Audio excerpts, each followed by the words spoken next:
Hello guys, Babita daily blog में आपका स्वागत है। शाम से मैं स्टार्ट कर रही हूँ। समझिए 7:30 हो रहा है इस समय। तो खाने में बना रही हूँ लौकी आलू की सब्ज़ी। मैंने कट कर ली है, एक टमाटर निकाली है गाइस। तो चाय तो मैंने पी लिया था 6 बजे। ये आ गए थे ऑफिस से 6 बजे। तो मैं उनके आने से पहले मैंने चाय चढ़ा दिया था। हमने कि धीरे धीरे पकता रहेगा, आए फिर चाय पिए, बातें बातें किए। इसके बाद हमने सोचा चलो 7:30 हो गया, चलो खाना बनाते हैं। समझ में नहीं आ रहा था खाना क्या बनाए। अरबी भी थी, लौकी भी थी। तो मैंने सोचा कि पहले लौकी को बनाते, क्योंकि लौकी ख़राब हो जाएगी। इसीलिए गाइस तो मैंने फिर लौकी की सब्ज़ी बनाई। पर उसकी रेसिपी में गाइस शूट नहीं करूँगी। हाँ गाइस, आपको एक खुशखबरी भी देना है। मेरे घर में मेरी दीदी की बेटी को बेबी हुई है गाइस। तो बहुत अच्छा लगा। उसका पहला बच्चा, फर्स्ट बेबी आया है। शादी के 2 साल के बाद उसका फर्स्ट बेबी आया। तो मेरा भी वो, हम भी अब नानी बन गए। तो बहुत अच्छा लगता है, बहुत प्राउड फील हो रहा है कि मैं नानी बन गई, मेरे हस्बैंड नाना बन गए। तो मुझे सवेरे फेसबुक पे देखे, फिर मेरी दीदी लोग का फ़ोन आया। तो मैंने फिर उनको बधाइयाँ दी। और बहुत खुशी की बात है, मेरे घर में नन्ना या मुन्नी जो भी है, तो बहुत हैप्पी है गाइस। तो चलते हैं गाइस में लौकी की सब्ज़ी बनाने के लिए, क्योंकि आटा मार कर रखा हुआ है। इसके बाद फटाफट मैं कुकर में ही लौकी की सब्ज़ी बनाऊंगी, तो जल्दी से बन जाएगी गाइस। तो मेरे ब्लॉग में बनी रहिए गाइस। मेरे लौकी की सब्ज़ी बन के तैयार हो गई। इनको मैं खाना दे दूँ। तो मैच देख रहे हैं लोग, खाना लीजिए। इनको गैस खाना दे दूँ। और मैं किचन में रोटी भी बना रही हूँ। हमने ये गरम गरम इनको खाना दे दी। इधर मेरी रोटी भी बन रही है गाइस। तो गाइस गुड मॉर्निंग। कल से ब्लॉग स्टार्ट है, कंटिन्यू कर रहे हैं ब्लॉग को गाइस। तो सवेरे उठे हैं, टहल गरम पानी पिए हैं गाइस, फिर थायराइड की दवा खाए हैं। आधा घंटा के बाद हमने इसको सोचा चलो चाय पीते, तो चाय की तरफ लग रही है। तो गाइस चलते हैं, चाय बन रही है एक तरफ, और देखते हैं गाइस खाने में क्या बनाते हैं। ऐसे तो सब्जी खाली अरबी की सब्ज़ी पड़ी हुई, तो अरबी की सब्ज़ी ही बनाएंगी गाइस। और देखेंगे गाइस क्या बनाते हैं। तो चलते हैं गाइस चाय पीने के लिए। चाय चढ़ा है, मेरा चाय बनकर तैयार हो गया है। आज खाने में बना है अरबी की रसेदार सब्जी और रोटी गाइस। इनकी खाना मैं पैक करती हूँ। ये रास्ते में है, ये आ रहे लेने के लिए। तो मैं कहा चलो मैं पैक कर देती हूँ। आज ये वाला टिफ़िन 3 खाना वाला टिफ़िन दे रहे हैं गाइस। 4 खाना वाला गंदा तो उसको माजे। तो मैंने 3 खाने पे टिफ़िन दे रही हूँ। मेरे ब्लॉग में बने रहिए। हेलो गाइस, मैं आपसे एक खुशखबरी भी सुनाती है, बात भी शेयर करने चाहती। बात क्या शेयर करने चाहती हूँ कि मैं नानी बन गई और मेरे पति भी नाना बन गए। इसलिए बहुत मैं खुश हूँ। मुझे कल पता चला, मेरे यहाँ से फ़ोन आया कि तुम नानी बन गई। मैं बहुत हैप्पी हो गई। और मेरी दीदी की बेटी है अलीशा, उसकी शादी के 2 साल हो गए थे गाइस। तो उसने बेबी पैदा किया। मैं बहुत हैप्पी हो गई, क्योंकि मेरी दीदी की बेटी तो मेरी बेटी हुई ना। उसको मैंने हाथों से खिलाया है, उसको मैंने बहुत बड़ा किया है। मैं दीदी घर में रहती थी, तो इसीलिए तो मैं इतनी खुश हो गई कि बच्चा ने बच्चा जन्म दे दिया। तो मेरे लिए दीदी की बेटी मेरी बच्चे जैसी है। अभी भी वो शादीशुदा होने के बाद भी लगती है कि वो मेरी छोटी ही लगती है हम लोग की। ये माँ का ममता होता है कि बच्चों के जिस हिसाब से देखिए तो बच्चा अपना बच्चा लगता है। तो गाइस, तो यही बात शेयर करनी थी। मुझे बहुत अच्छा लगा कि मेरी अलीशा की बेबी पैदा हो गया गाइस। तो बहुत बड़ी खुशी की बात थी मेरे लिए कि उसकी बेबी हो गई। तो मैंने वहाँ पर भी बात की, उसको बधाई दिया। तो गाइस अभी तो मैं जा नहीं सकती हूँ। मैं जाऊंगी उससे मिलने के लिए, जल्द ही जाऊंगी गाइस। नवरात्र के बाद ही जाएंगे बेबी को देखने के लिए। कोई प्रोग्राम भी करेगी तो जाएंगे, तो आप लोग को भी दिखाएंगे गाइस। तो यही बात आप लोग को शेयर करनी थी। बहुत खुशी का पल है।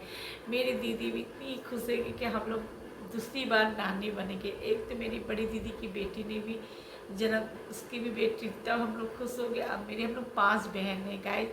तो दूसरी वाली दीदी की बेटी को मतलब बेबी हुआ है। तो सब बहनों बहुत खुश है कि हम लोग नानी बन गए। तो भैया बहुत खुशनसीब वाले होते हैं जो नानी नाना बनते हैं, जो दादी दादा बनते हैं। तो मुझे तो खुशी, मुझे रह ही नहीं गया। मैंने कहा अपने यूट्यूब फैमिली को बताऊं कि मैं भी नानी बन गई। नानी नाम सुनकर गाइस अजीब लगता है कि अब हम लोग बड़े पद में आ गए, है कि नहीं। कोई आंटी अंकल बुलाता है, कोई चाची चाचा बुलाता है, कोई मौसी मौसा बुलाता है, कोई मामा मामी बुलाता है। तो कहने का मतलब ये था अब हम लोग को कोई नाना नानी भी बुलाया गया गाइस। एक लेडीज़ के क्या क्या रोल होता है। बेटी होती है, बेटी का रोल होता है, माँ का रोल होता है, और दूसरी नाना नानी फूफा फूफी बड़ी ताऊ ताई। कहने में कितना इस हम लोग का रोल कितना होता है उसमें का। तो मुझे इतना अच्छा लगा। मेरे हस्बैंड शाम को आए तो मैंने उनको बताया तो कह रहे अच्छा, वो भी बहुत खुश हो गए। तो हमसे कहने लगे जाओगी, हमने कि जाएंगे, अभी तो नहीं जाएंगे, अभी तो श्राद्धे चल रहे हैं गाय, बहुत भी काम है घर का। अब श्राद्ध करने के बाद तो सास ससुर का श्राद्ध भी करनी है मुझे, इसके बाद क्या कहते हैं बारात की भी तैयारी करनी है। तो गैस पहले मैं घर का ही देंगे, पूरा ये निपटाएंगे। और वहाँ तो मेरी दीदी जिया जी हैं, मेरी बेटी की सास है, उनके हस्बैंड हैं, सब लोग वहाँ पर है। हम ही यहाँ एक किनारे पड़ जाते तो वहाँ तो मेरे बहुत लोग हैं, मैके में भाई लोग हैं, बहनों लोग हैं।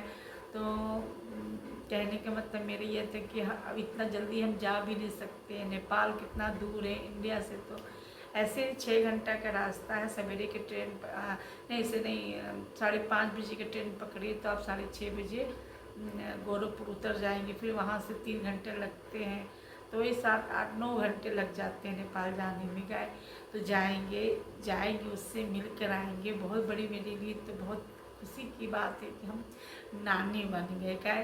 तो मैंने अपने फ्रेंडों लोग को भी बताया, कह रही बहुत अच्छी बात, क्योंकि मैंने बताया था कि मेरी दीदी की बेटी को बेबी होने वाली है। तो कहे कि अच्छा तो जाओगी, हमने कहा जाएंगे ज़रूर से मिलने के लिए। बड़ा मन भी है, कई साल भर के बाद मैके नहीं गई हूँ, और इस बार सोच रही हूँ जाने के लिए। हम लोग का बहुत बड़ा फेस्टिवल है दशहरा। तो दशहरा हम लोग के यहाँ बहुत, जैसे यहाँ पर इंडिया में दिवाली और होली बहुत धूमधाम से मनाते हैं, ऐसे नेपाल में भी दशहरा और भैया दूज बहुत धूमधाम से मनाते हैं। बहुत बड़ा फेस्टिवल होता है गाय। तो मैं साल में एक बार जरूर जाती है, दशहरे वाले दिन जाएंगे या भैया दूज भी जाएंगे। तो अब दशहरे वाले दिन इतना लंबा छुट्टी तो नहीं रह सकती, क्योंकि आदमी को दिक्कत जाएगी, पतिदेव को खाने में दिक्कत हो जाएगी। तो देखते हैं गाइस, या दशहरे में जाएंगे या हम क्या कहते हैं भैया दूज में जाएंगे। भैया दूज के 2 दिन पहले ही जाएंगे। तो गाइस इसलिए मैं बहुत खुश हूँ। और क्या कहते हैं, अब क्या ही बताएं गाइस, नज़दीक होते तो मैं चली जाती मिलने के लिए। इतना दूर है, ये है कि फ़ोन से बहुत आराम हो गया है कि वीडियो कॉलिंग करके देख भी सकते हैं, बात भी कर सकते हैं। बस ये है किसी को छू नहीं सकते हैं। हाँ, अपनी खुशी हमने बहुत जाहिर की अपनी दीदी की बेटी से। अस्पताल में थी, कहीं हमसे कह लेंगे मौसी तुम नानी बन गए, हम बहुत, मेरे आँख में आंसू भी आ गया। बच्चा ने बच्चे को जन्म दे दिया, कहने का मतलब मेरी दीदी की बेटी मेरे सामने तो बच्ची ही है। बहुत अच्छी बात है। और मेरी दीदी की बेटी खुद एक नर्स है, सरकारी नर्स है, वो जॉब करती है उसी जिस जगह उसकी बेबी, उसी अस्पताल में नर्स भी है। तो अच्छे से डिलीवरी हो गया, नॉर्मल डिलीवरी हुआ। हमको इस बात का बहुत खुशी का ऑपरेशन से बच्चा नहीं हुआ, नॉर्मल डिलीवरी हुआ। तो बहुत हैप्पी हो गई। अपनी खुशी की इजहार में कैसे बयान करूं मैं। तो मैं इस तरह मैंने खुशी के बयान मतलब खुशी का बयान कर रही हैं आप लोग से गाइस। यूट्यूब फैमिली बहुत आशीर्वाद दीजिएगा मेरी दीदी के बेटी को, बच्चे को आप लोग कमेंट में गाइस। बहुत स्वस्थ बच्चा हुआ है। मैंने वीडियो कॉलिंग में देखा, बहुत अच्छा लग रहा था, बहुत रो रहा था वो, इतना रुई जैसा लग रहा था मुझे। हमको हम वहाँ होते तो उसको पकड़ लेते हैं, पर कोई बात नहीं गाय, थोड़ी दिन की बात है। मैं जल्द ही जाऊँगी अपनी दीदी की बेटी से मिलने के लिए। और मेरी दीदी की 2 बेटी है, एक बेटी जर्मन रहती है और वो बड़ी बेटी है। बेटी है, ये छोटी वाली बेटी है। तो गाइस यही बात आप लोग से शेयर करनी थी, आप लोग से खूब सारी बातें करनी थी गाइस। तो इसी शब्दों के साथ अपने ब्लॉग को मैं ऐड करती हूँ गाइस। मेरे चैनल को सब्सक्राइब कर दीजिएगा, लाइक कर दीजिएगा, शेयर कर दीजिएगा, आइकन बटन जरूर बजाइएगा, आपको पहले से नोटिफिकेशन आ जाएगा। और मेरे इंस्टाग्राम में भी फॉलो कीजिएगा गाइस, और मेरा फेसबुक पेज है बबीता डेली ब्लॉग के नाम से, तो वहाँ पर भी आप लोग फॉलो कर दीजिएगा गाइस। ओम साई राम, बाय बाय।